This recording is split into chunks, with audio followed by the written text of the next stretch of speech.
Women's Resource Center of Winona, Winona Occupational Rehab Services, Winona State University social work students, and the WSU American Democracy Project.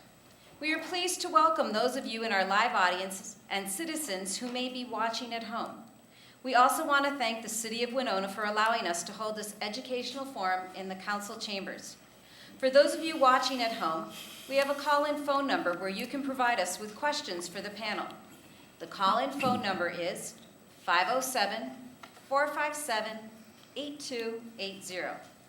The League of Women Voters is a nonpartisan, volunteer organization organized at the local, state, and national level to encourage citizens to become educated and participate in government. While we as a league do study and take stands on issues, we do not endorse or support political parties, candidates, or tell the voters how to answer the referendum questions. We will read statements from candidates who are unable to attend the forum. However, this evening, we welcome all 6 candidates. This forum is intended to provide the voters with information so they can make an educated choice on the ballot.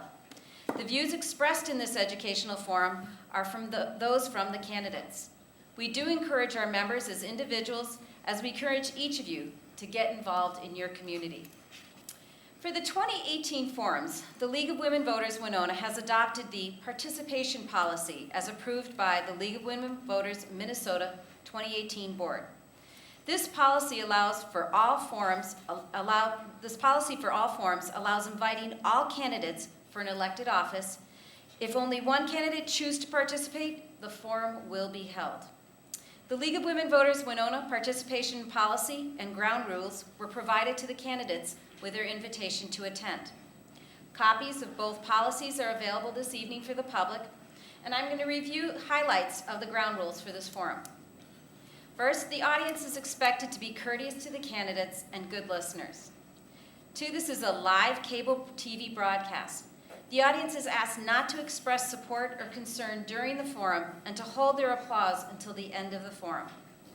We remind everyone to please turn off your cell phones, pagers, and electronic devices. This forum is being taped, may not be edited, and must be broadcast in its entirety in accord with all FCC regulations. And finally, during the forum, we ask the audience present and our TV listeners to write down their questions or call them in at 507-457-8280. Our timekeeper for this evening is Mary Borgen and Wendy Draves. The League of Women Voters and our co-sponsors will facilitate the questions for the moderator. The moderator will ask the questions. The League of Women Voters will determine the questions to be asked, and an attempts in good faith will be made to cover all areas of interest expressed by the audience. The candidates will not know the questions in advance. Questions that are hostile, partisan, embarrassing, inappropriate, or of a personal nature will not be asked. Questions on similar topics may be grouped. Those citizens watching at home are again reminded to call in your questions at 507-457-8280. All questions will become property of the League of Women Voters. The candidates will strictly observe the time limits on responses. The timekeeper will hold up cards to indicate that time is about to expire. Once the stop card is displayed, the candidate will stop at the end of the current sentence. Opening statements will be 2 minutes, questions 1 minute, and a final closing statement will be 1 minute. The candidates with us today are running for Winona County Commissioner, our 1st District, Mike Sharon, Marie Koveski. 2nd District is Paul Double and Chris Meyer. And for the 5th District, we have Bryce Allen Orville Lang and Marcia Ward. The candidates have agreed, it's okay, right, to address them with your first names? First names, All right. the districts were Oh, reversed. They're kind of reversed, renumbered, that's yeah. what I have here. We're District 1. You're District We're 1, District you're two. District Yeah. 2. But we're speaking first and they're That's speaking second. exactly, got it. All right, so we We're got fine. that straight. We're District 2, and we do try harder. All right. Thank you for that correction. So they've agreed to let me address them by their first names. And we're going to begin with their opening statements. So our first speaker will be Mike Sharon, and he is from District 2. 2. Thank you. I have a vision for Winona County. It's one where existing businesses are thriving. New businesses and new families are eager to move here, and tourists come from all over to see everything our beautiful county has to offer. To make this vision a reality, we need to start by listening to each other, even if we don't agree. We literally are neighbors, and just like any neighborhood, we have to work with each other to create a thriving community. And I am uniquely qualified to bring a new vitality and a positive vision to Winona County. I spent my entire career in service to others. I taught public school, then college, and now I'm a dean at St. Mary's University. I was elected as a city council member of the fastest growing city in Minnesota, at that time, Woodbury. I was elected as a state representative and selected as one of the freshman legislators of the year because I could work with people from multiple points of view. I was appointed by Republican and Democrat governors to the Minnesota State Arts Board, where currently, as treasurer, I oversee a budget of over $50 million of taxpayer money. But the motivation that brings me here tonight began 40 years ago, the day after I graduated from high school. And I lived here year-round, and I fell in love with this place. I hiked and ran in these bluffs, and I learned to water ski on the Mississippi River. I taught my first class at Winona Senior High as a student teacher, and during all that time, I was learning the importance of living an ethical life of service and leadership. To that end, I have dedicated my life to my students and my neighbors as a public servant, and I would like to continue to do so as your county commissioner. Thank you. Thank you. Marie Koveski from District 2. Okay, I'd like to ask for a moment of silence in memory of the thousands who sacrificed on this day in 2001, and also in thanksgiving for our first responders who are still, to this day, bravely attending to our needs.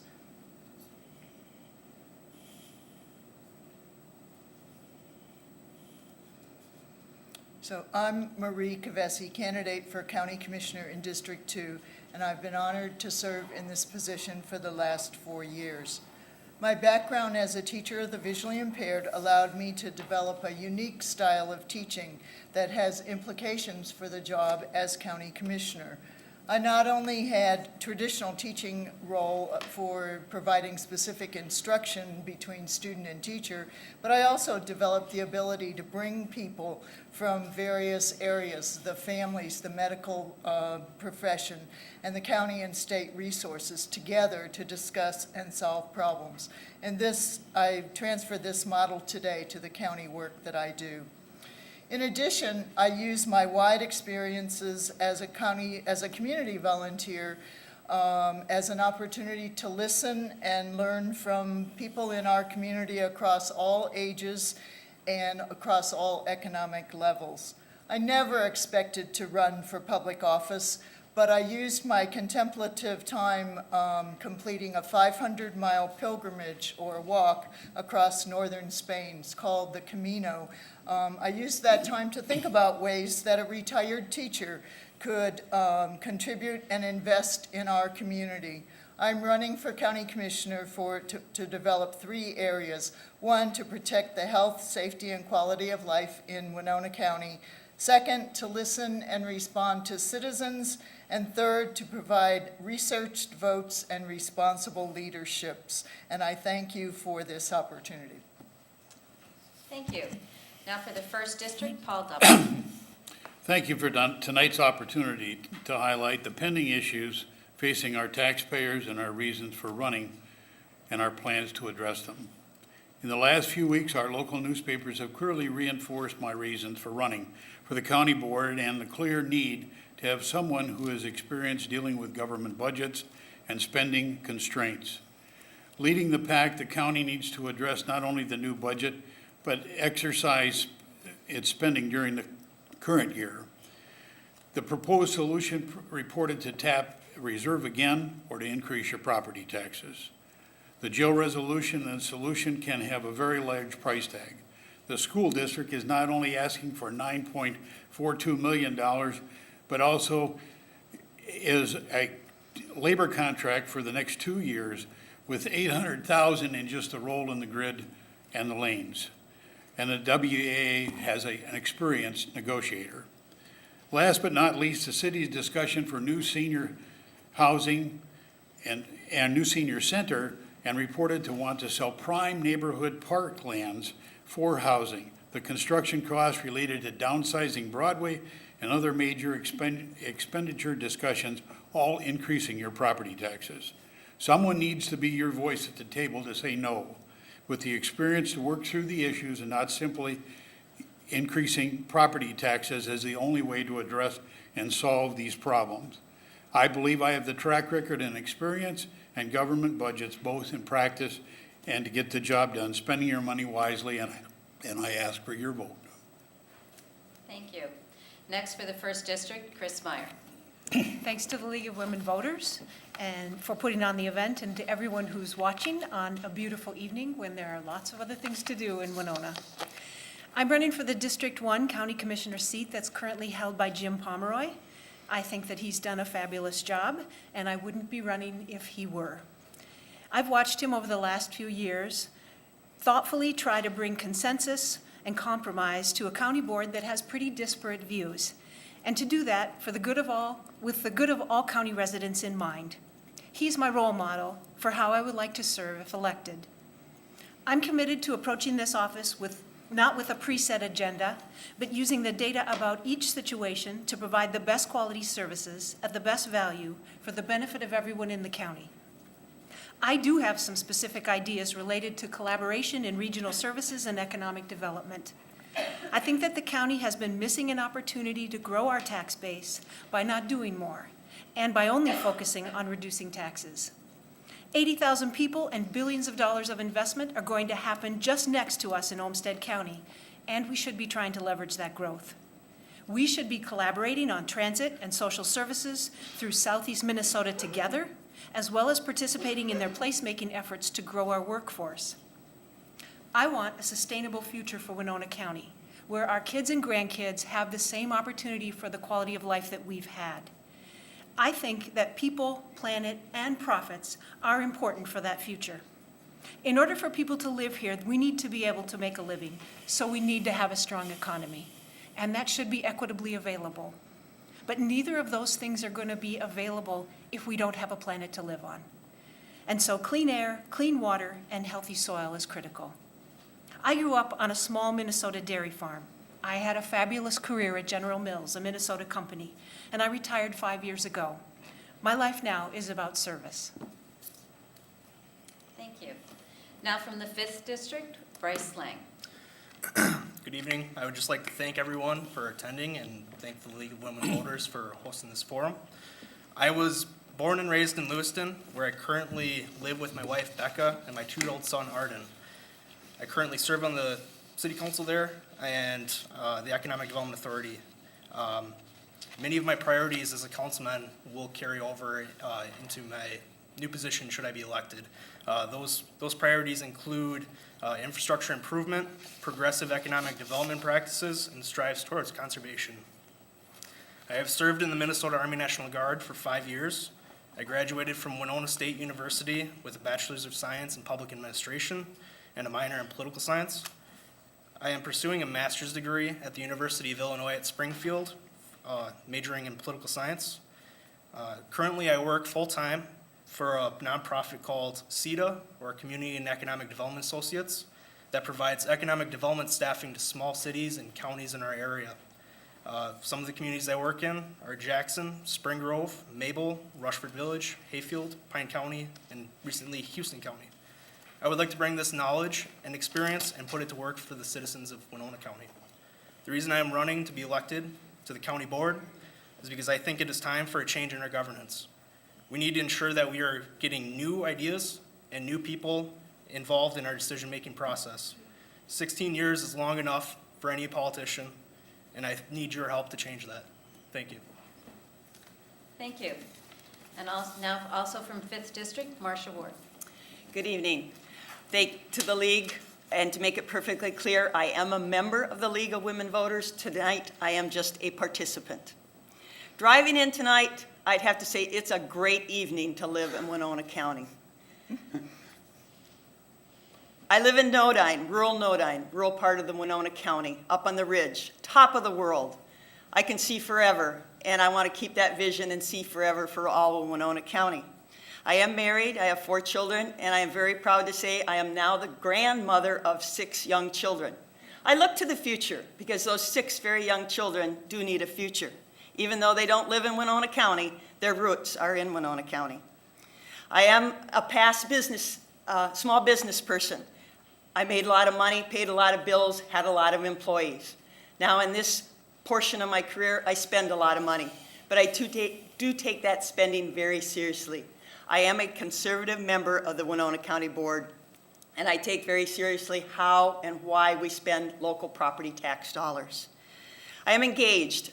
I travel a lot throughout the county to meetings. I am an active member of our Association of Minnesota Counties and of our tri-state area events to keep connected with what's going on in our neighbor to the west and our neighbors to the north and the south. It is a great day to live in Winona County, and I always work so that everyone can say that, not just myself. Thank you. Thank you, candidates, for your opening statements. We're now ready for our first audience question, and our first audience question will start with Marie Koweski from the 2nd District. What are the 3 biggest issues facing Winona County and your ideas for addressing them? You have 1 minute. Okay, I would say that there are at least 2 very prominent issues facing Winona County today. One is to keep working on our budget by expanding and growing our tax base, and the other is to address the issues surrounding the options for our jail. In terms of the tax base, we should be collecting a fair amount of taxes from everyone, and we should be promoting and developing economic development across the board in a variety of areas. In terms of the jail discussion, we have some programs that we know that work, and we should be using evidence-based information to approve or to improve our decision-making about what those options are. We do have a jail study that's currently in process, and I'm looking forward to seeing that report. Thank you. Thank you. Next will be Paul Double from the 1st District. The 3 most pressing issues that I believe are, number 1 is the jail, and the fact that it needs to be explored both from an age and need and cost for those particular inmates. In other words, I think you could break it into 4 categories. One would be those who are very physical and need to be put in a jail that is very secure. We have also issues with teenagers and young people that may be in trouble, and people who are nonviolent but simply need to be incarcerated at some point. But the jail is clearly at a high issue, and how that's handled, I think, can be done very cost effectively. Another issue is economic development. I think that we need to seriously look at the fact that as our people move out into the greater Winona County areas, transportation is even more critical, and based on studies, is the third, or this, right after housing, is the most expensive item in a budget. Thank you. Next, 1st District, Chris Meyer. Well, the first 2 issues are related. The first is a $2.2 million budget shortfall, and the second, rising social services costs. And the third issue is the jail. So I don't see how we get out of 2019 without raising the levy. We have cut a lot of costs to try and make up for the rising social services budget. And that's a shift of the costs of social services that aren't fully funded by the state, but that we're mandated to administer. Now, I support the social safety net, and I support those social services. It would be a mistake for us to not support the really cost-effective measures like drug prevention, drug court, that are really helping us reduce costs by prevention as opposed to having to pay for child protective services. Then the third thing is the jail. The Jail Advisory Committee is doing the right thing. They're looking at how they can divert people from jail, and they're going to be providing the board with a set of scenarios. If we outsource this many prisoners and only provide this many beds in the jail. Thank you. Next will be from the 5th District, Bryce Lang. My three pressing issues that I think the Winona County faces are the jail, the economy, and conservation. I think the jail, we need to flesh out all ideas, all scenarios. We need to ensure that we are making the good long-term solution. We're not just reaping a short-term benefit. So if that means building a jail, then I think that's the right move. We just need to ensure that we're weighing all the costs and benefits. The economy, I think that we need to work with our rural areas, to include Lewiston, St. Charles, Altura. We need to help find ways to bring housing. We need to help find ways to spur development in their business parks, and help with childcare. Greater Minnesota faces a crisis with childcare. You want young families in Winona County, we need to start finding ways to help childcare centers open up. And then conservation, we need to make sure that we're making good decisions for the long-term benefit of future generations. Thank you. And finally, our next for this question from the 5th District, Marcia Ward. Well, it sounds like we're almost all on the same, very similar page. Budget. A lot of people don't realize that a county government is just a mandated or unmandated or underfunded or a non-funded entity of the state of Minnesota. We don't have a lot of flexibility in what we can and can't do with the dollars that we're provided or the local property taxes that we do. So we are very limited in our capabilities, but our budget is extensive, and it has been addressed by earlier participants. The jail, one of the biggest things is, how do we keep them out of jail? How do we emphasize prevention programs? We talked today about a public health model of prevention versus incarceration. We need to continue thinking along those lines. And then the human services, the out-of-home placement. Yes, our children need protecting, but why? What is going on in society, and how do we protect both the people who are having the problem and yet the general public that has to pay for those problems? It's a bigger problem than just Winona County. Mike Sharon from 2nd District. Wow, 3 issues and 1 minute to answer about them, but I'll go down the line, and they're pretty much the same. Is the county jail. We do have a committee that's doing a feasibility study and looking at the cost-benefit analysis, and I'd like to see what they come back with, and I have more to say about that, and I hope further in the debate I can talk about that. The second is the deficit. We had a $2.5 million deficit last year. We have a $2.3 million deficit this year. So obviously, there's something wrong here. And part of that, and I think Commissioner Ward alluded to it some, is unfunded mandates from the state. And I have some ideas of what we can do about that. But I want to talk about the third one, and that is really economic development. Because when we can grow our tax base, all boats rise together. Because how are we going to pay for our new schools? How are we going to pay with whatever solution we come up with the jail? And we've raised the levy 3.5%, this last 4 years, 6%, 5.5%, and 6 to 10% this time. So, Thank you. Our second question from the audience. What is your view of our overall transportation needs? And how do you feel we should fund or allocate funds in the budget for these needs? And we will start with Paul Double from the 1st District. Well, transportation, as I mentioned earlier, is the single largest expense for the workforce behind housing. And we need to address it, and as I said, as people move into the county, they're going to find that the transportation costs are significantly more than what they may have been used to in a city. And I think that has to come to the first and forefront. We need to work harder with our industrial development groups and get them to really look at the fact that as we expand our development in the rural areas, and look at housing in the rural areas, as people move for less expensive housing, that transportation issue flourishes even higher levels. And we simply need to address it, and it's not had the consideration that it needs to have. Thank you. Chris Meyer?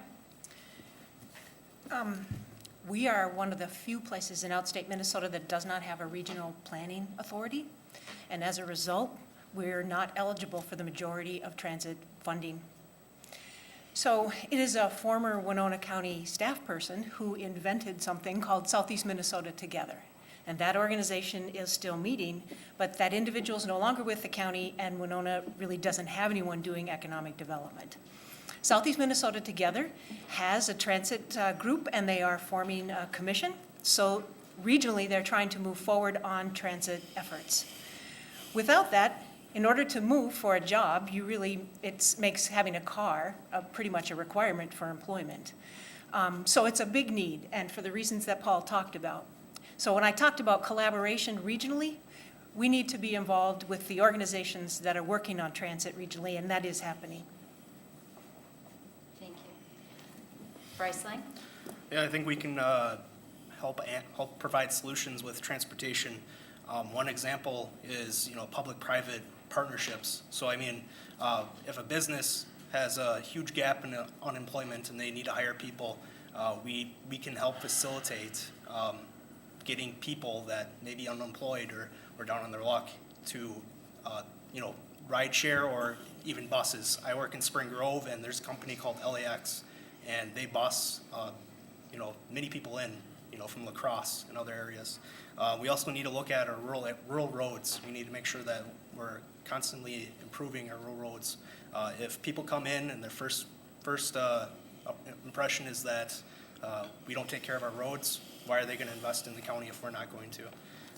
And then there's also talk of rail system, and I think that would be beneficial to bring up in discussion, ensuring that we have other options to transport. Thank you. Marcia Ward?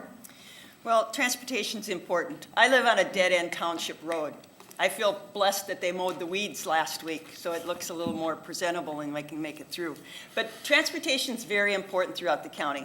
I did advocate for the half-cent sales tax. That's a tool the legislators gave us a number of years ago, and the half cent is dedicated to transportation projects. Winona County has a very specific list of roads and projects that half cent is going to, and it's bringing in extra dollars, and we're able to move projects forward.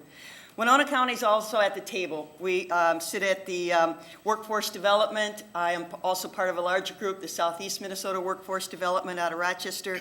SEMCAC is a transportation tool that's used for rural residents for primary medical appointments.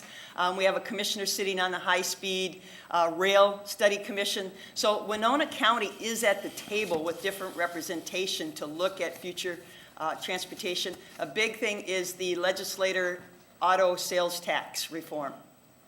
Thank you. Mike Sharoon? Well, as we talk about transportation, next to providing a good stock of housing, transportation is a huge issue as we develop our workforce.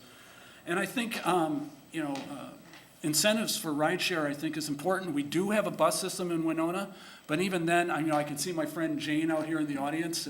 We sometimes pick up our friends when we see that they need a ride, and we need to do more of that. But rail was mentioned, and I think as we think about the destination medical center that's being just 40 miles to our west, there's an old DM&E rail line that we should explore so that we can be bringing people back and forth from Winona or Rochester and the DMC. We should talk about that. And finally, as we talk about transportation, if people are going to bring our cars in the downtown area, we have to solve the parking problem.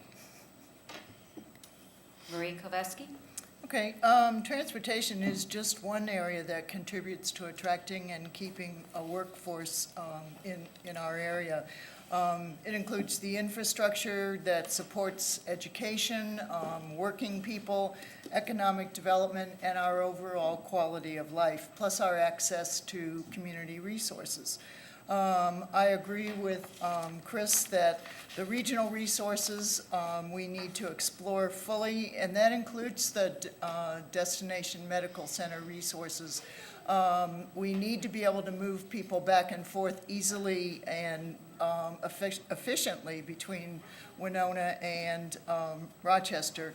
I also supported the dedicated tax for improving road projects, and along that line, I advocated for an upgrade of County Road 129. Basically, we're widening the road to take out the blind curves, which will make it safer for cars. We're also making it available for pedestrians and bikers. So safety is a major concern. Thank you. Our next question from the audience, and we'll be starting with Chris Meyer in the First District. With the sale of property and the moving and consolidation of office sites, how will Winona County continue to provide efficient services to county residents? This includes parking for employees and office visitors. Well, I've been attending county board meetings, and I've been paying attention to the issues to the extent that I can. It's my understanding that we weren't properly or fully using the space that was out at the county office building, and that a full study has been done. I didn't get to tour the county office building, but as a master gardener, I have been in the back room looking for certain of our supplies. So I know it's true that there are office spaces that were simply being used to store materials that didn't need to be there. So I'm going to have to trust that the study was done and it was done properly. And it's my understanding that there are some buildings down the street that are owned by the county, and that they're going to be able to use some of that to provide parking. Thank you. From the Fifth District, Bryce Lang. Yeah, I think just bringing innovation to the way that the office setup is, thinking of how we can share office space, and then I also think that parking might be one of the big problems. So I think also incentivizing county workers, whether or not they participate in a program where maybe you have an extra break, or you get out early or something like that. Just some sort of incentive to help with ride shares, or maybe even walking to work if you're close enough. So I think just incentivizing that. Thank you. Marcia Ward from Fifth District. Well, we talked earlier about increasing the tax base, so we're going to put a building back on the tax rolls, which is an important thing, and it was a somewhat underutilized space. Efficiency, allowing the taxpayer, the constituent, to come into a one-stop shop, I think has a lot of benefits. And more cross-training and duplicating and efficiencies can be eliminated in departments if they're closer together and working, hand in hand. Parking is going to be a problem. We're looking to the private partnerships that are developing within the city of Winona. I'm not a bait to, walking a few blocks to get to a point. Walking exercise is a good thing. So we'll need to get creative, and we need to work with our city partners, our private partners. Parking is going to become an issue with the expansion of the businesses in downtown Winona. But it's solvable. Thank you. From the Second District, Mike Sharon. I was happy to hear, we're talking about private-public partnership. I was happy to hear that in the plan for some of the development that I've already heard about, that there's going to be underground parking for the people that are going to be living, above. So that in itself is thinking ahead. I think that in terms of efficiency in our services, I think moving together into one building, I think that it's going to be a challenge at first. But I think that once we get things moving, having a place all under one roof where people can go is going to be good customer service, actually, for people. They don't have to go to different places. And I think one of the other things that we really need to do is make sure that people know what services are available to them. So we need events like Know Your Neighbor, where people are finding out, oh, I didn't know that was available to me. And so we need to get the word out to people what services are available too. Marie Koveski from the Second District. Yeah, we discussed this this morning, and I think some of the issues regarding the implementation of moving people together include providing for work efficiency, not just filling a space because possibly the WIC people can live there, but who do they need to work with? Who do they call on for other resources? Where do they store their materials? Those kinds of issues.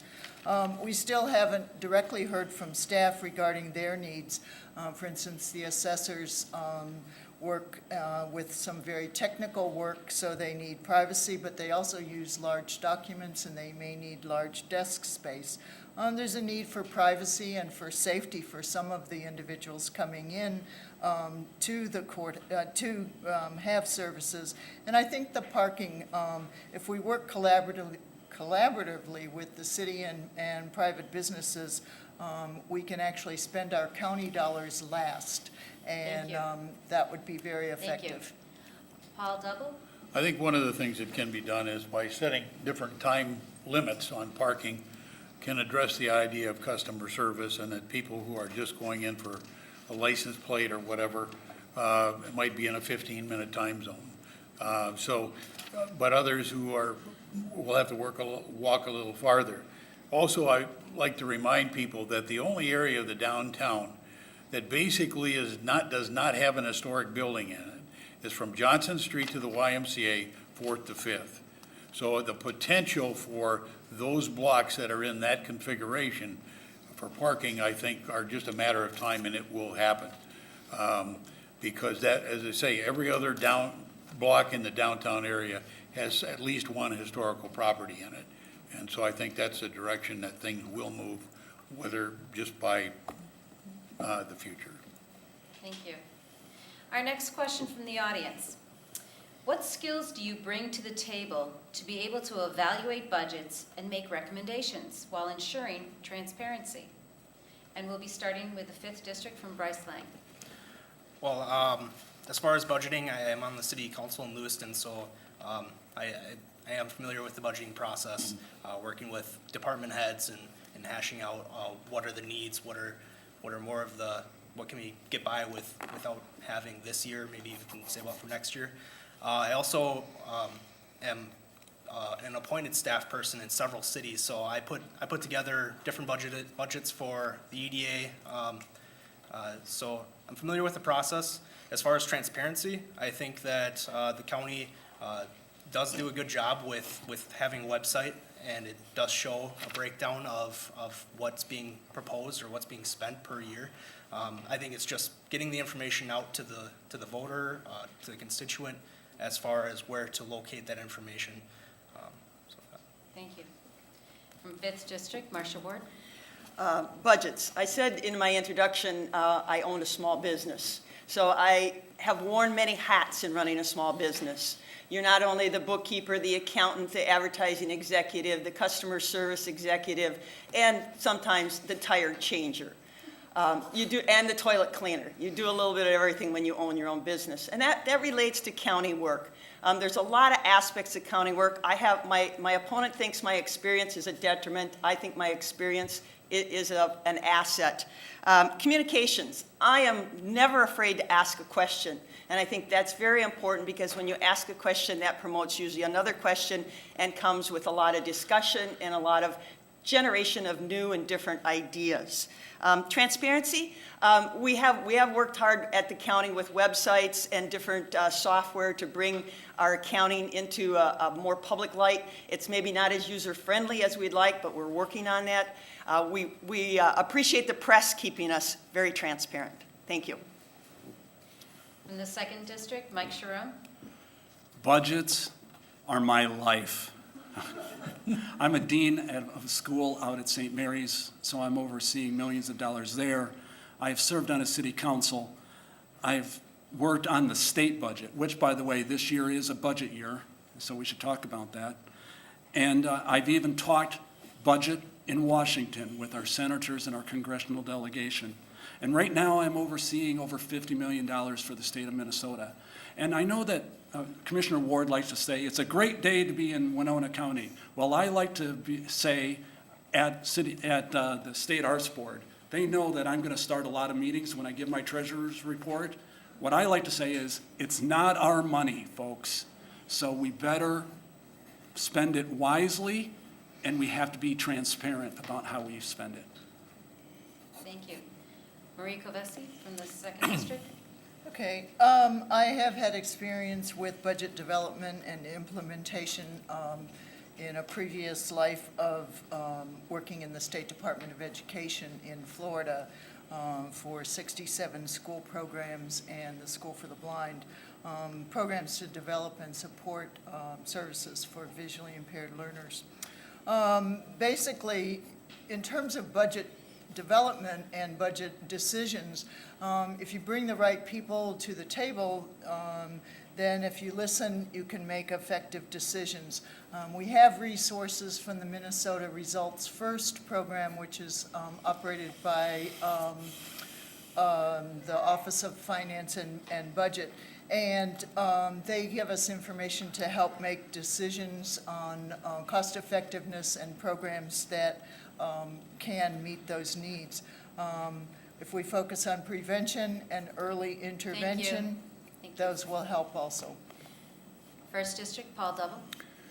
Well, I've had experience in doing budgets for 861, the Southeast Tech at both Red Wing and Winona campuses, 3 businesses, and I've worked on the budget on the city council, or been involved with that one as well. So working with numbers, probably the hardest, as was said earlier, is your own business, because not only do you have to make the budget, then you've got to live with that budget. And so if you do a poor budget, you get to pay the consequences on it. And so budgets and numbers and all of that, I'm very familiar with, and the ability and the understanding that they need to work, and you only get the report card at the end, and you'll find out whether you did a good job or not. Thank you. And from 1st District, Chris Meyer. Could you repeat the question? Yes, I'll be glad to. Thanks. What skills do you bring to the table to be able to evaluate budgets and make recommendations while ensuring transparency? Great, thanks. Well, being a Minnesotan, this question makes me uncomfortable because it might require me to brag. And you know we don't do that. So I want to tell you what my colleagues at General Mills, the things that they told me over the years. So I was known for showing up prepared, for listening, and for be able to listen well, to listen to what the big picture was, but also what are all the details. And I was known for working hard. People frequently wanted me to be on their project because I was known for being able to get things done and to get things done right. So those are the same skills that I would hope to apply to budgets. Thank you. Our next question from the audience, and we'll be starting with Marcia Ward from the 5th District. And I'm glad to repeat the question for anyone. What is one specific idea you have to reduce the county's deficit, and one idea you have to expand the tax base? Okay, we did a lot of discussing this morning with budget talks, specific to reduce. I've always advocated that any programs the county has, we should, on an annual basis, review. Some programs we've been doing for many years. Not to say that they're bad programs or wrong programs, but maybe there's another way or another approach to address that if it is a need or a service that's necessary. So review existing programs to reduce redundancy and repetition. Expand the tax base, support the agricultural community. Any agricultural expansion needs to be supported through the proper conditional use permit process to address both the applicant and the constituency. Thank you. From 2nd District, Mike Sharon. Well, what's interesting is that we have a $2.3 million budget deficit, and it costs $2.5 million to place our foster kids in this county, 80 of them, and it's costing $2.5 million. That's an unfunded mandate from the state of Minnesota. It's very important that we take care of these kids. It's vital that we take care of these kids. But we can't just go as one county. I heard Commissioner Ward, I like it when you talk about we should send a bill to the state. I think we should use our Association of Minnesota Counties, and 87 counties send a bill to the state of Minnesota. No, we really need our collective power It's a budget year in the state of Minnesota. We should be going to the state of Minnesota and say, you need to fund this vital program. And that would go a long way to help us solve our budget deficit. Thank you. Also from the second district, Marie Kovesi. Okay, one idea to increase the tax base is to encourage a variety of farms. That includes assisting new farmers, developing niche markets. We literally need a variety of options at our food table.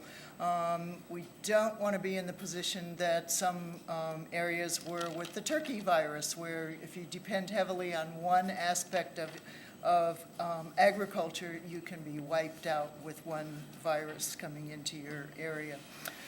One idea to reduce the deficit, we had actually about a 5-hour meeting today on the budget, and some of the ideas that were promoted were using evidence-based information to assist with decision-making.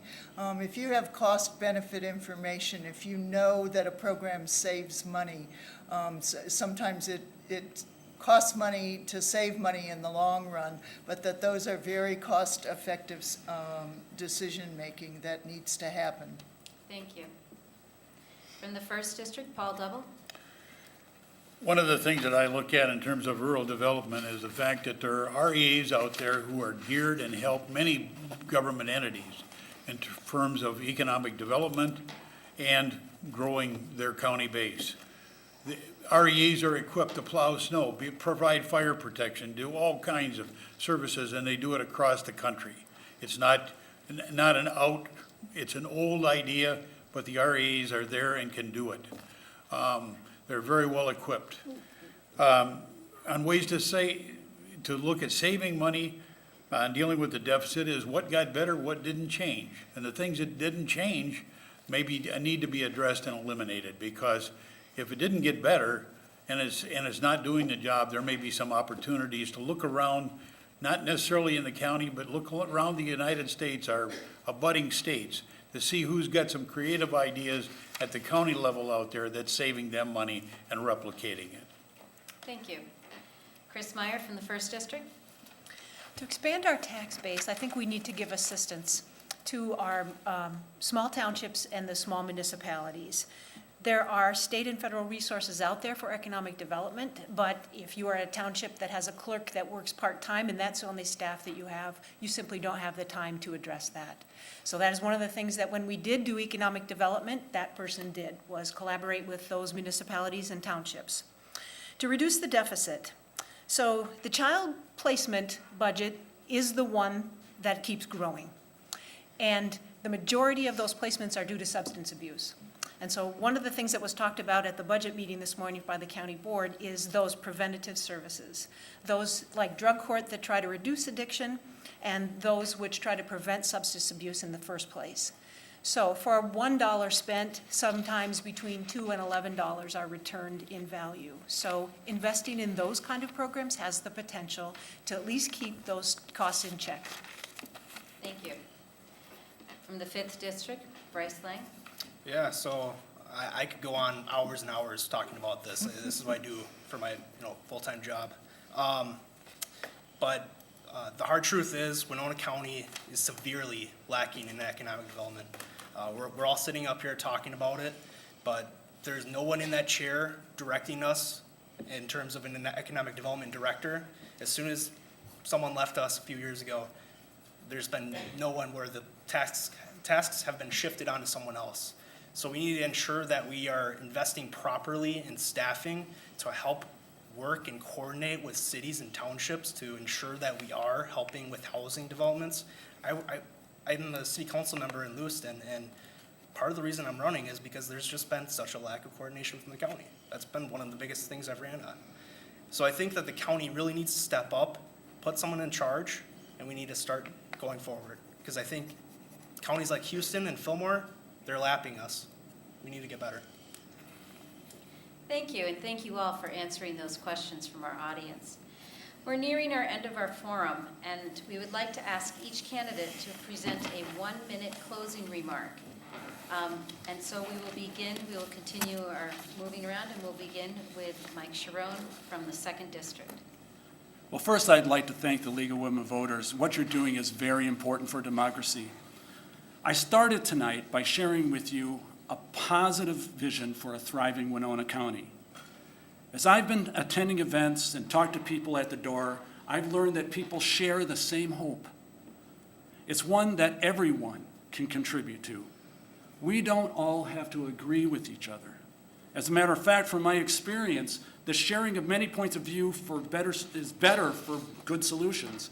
And that's what I bring to the table, a lifetime of bringing people together for the common good.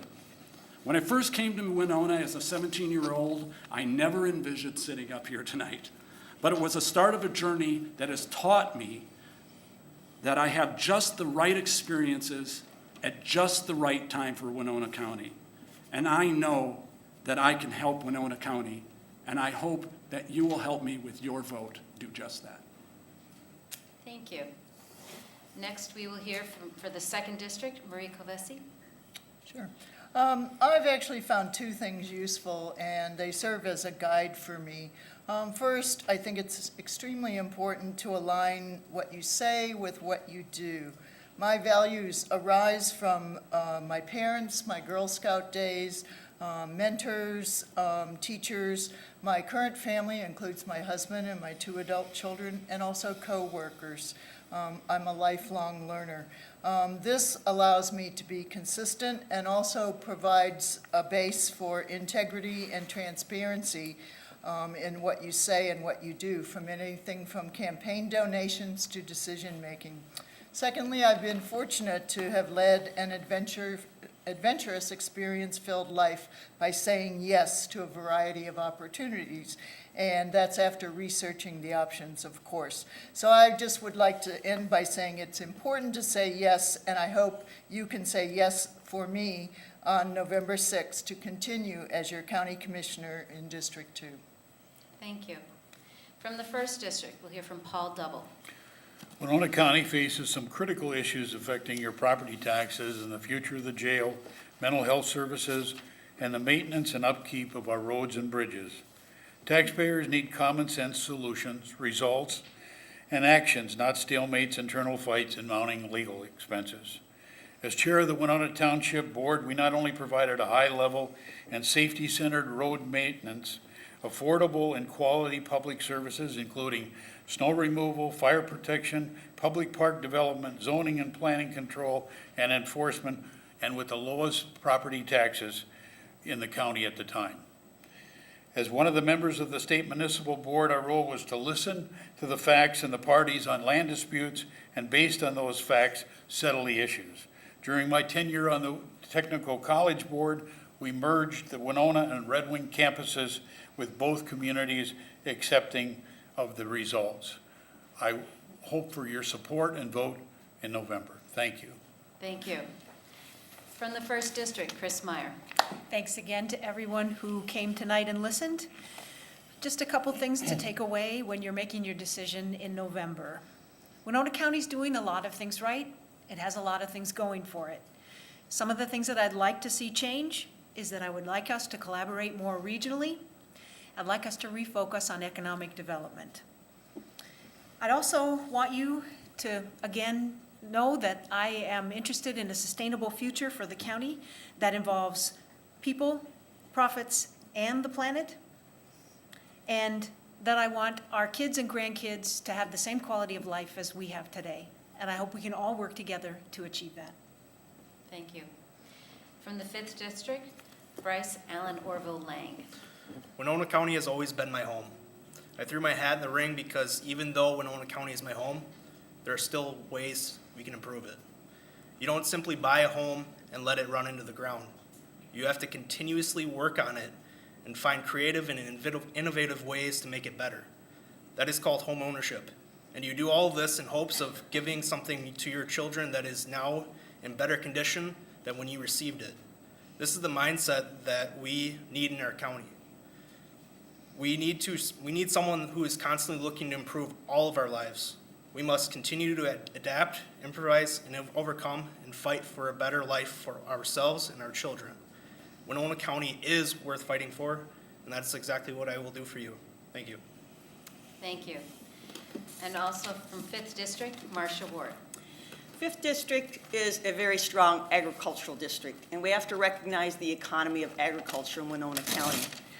Winona County does have a strong voice. It's been alluded that maybe we haven't been doing everything that we should do, but we are. We are at the table through our state association, our regional partnerships, Southeast Minnesota activities, even interstate activities. We are a strong voice at the Capitol, in our legislative efforts, and in our local efforts. So don't say that we're not doing what we should be doing. I think we're doing an excellent job with the resources that we have. Again, I've always said the motto, it's a great day to live in Winona County, and I work hard, I'm enthusiastic and dedicated. I will ask the tough questions and work hard for the constituents of all of Winona County so that everyone can say, it is a great day to live in Winona County. And thank you, I ask for your support on November 6th. Ward for the board kind of has a nice ring. Thank you. Thank you. And we're at this time, we're at the end of our forum, and we want to thank all the candidates for this informative event. And I personally want to thank you all for running. It's very important. The League of Women Voters would also like to thank all of our co-sponsors, AAUW Winona Branch, Home and Community Options, Project Fine, Women's Resource Center of Winona, Winona Occupational Rehabilitation Services, and Winona State University social work students, and Winona State's American Democracy Project. We would also like to thank HBC for taping this educational forum. This forum in its entirety will be made available prior to the general election on November 6th on the League of Women Voters Facebook page in a few days, so like us. We would also like to share the dates and times of upcoming League of Women Voter general candidate forums. Tomorrow, September 12th from 6:30 to 7:30, the City of Winona City Council at large in wards 2 and 4. On September 18th from 6:30 to 7:30, it'll be the Minnesota Legislative House Districts 21B and 28A. On October 10th, we have 2 tapings. First, from 6:30 to 7:30, we will have the Winona Area Public Schools referendum, and from 8 to 9 will be candidates for at-large and districts 1 and 2 for the city, for the Winona School Board.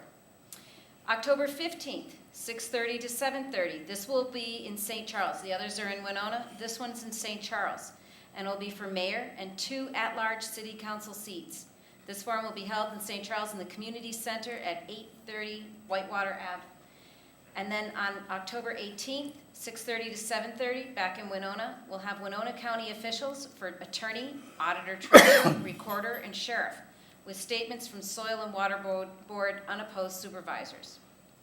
These events will feature televised candidate statements and time for the public to present to directly meet the candidates after the televised portion of the evening.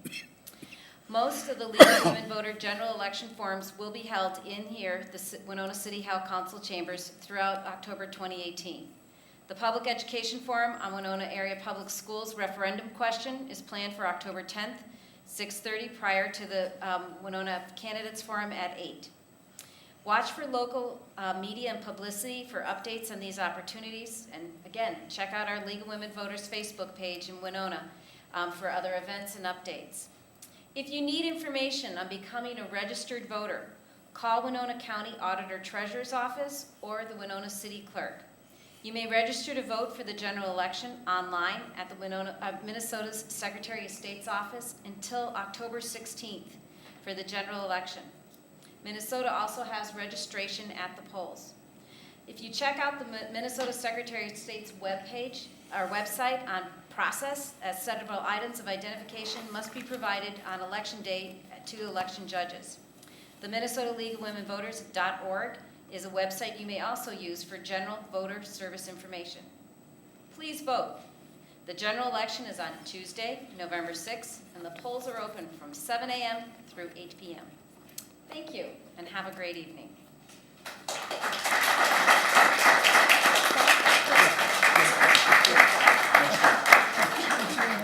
What's that? Oh, yeah. Yeah, hey, thanks so much. Thank you. Update on the budget deficit. You're welcome, It's thank you. 1.7. Thank you.